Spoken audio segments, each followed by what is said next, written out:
is all you'll need to make my crunchy mozzarella sticks. Eggs, mozzarella cheese of course. I'm using Panko breadcrumbs. If you can't get Panko, just use normal breadcrumbs. Some plain flour, Parmesan cheese and some garlic powder.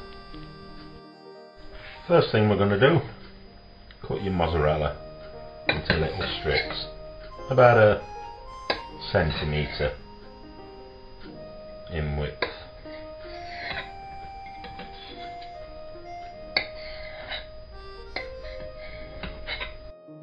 Then put your flour onto a bowl or a plate, go in with a good teaspoon of your garlic powder and then your Parmesan cheese, and give them a good mix.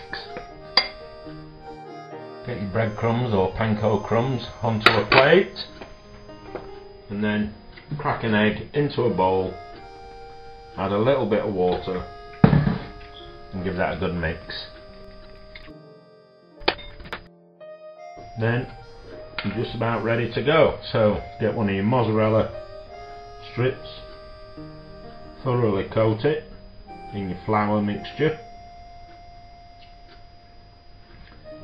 dip it into your egg,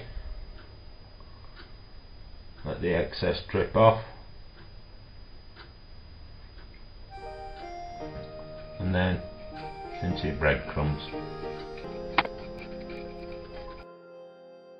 And that is ready for your fryer, whether you're using a deep fat fryer or just a pan with some oil in. Get your oil up to temperature, about 180 degrees, and then you're going to drop them in and fry them for a minute or two until they're nice and brown. And they've got a nice golden brown colour. Give them a shake, getting the excess oil off, and then put them on some kitchen roll, let them drain further.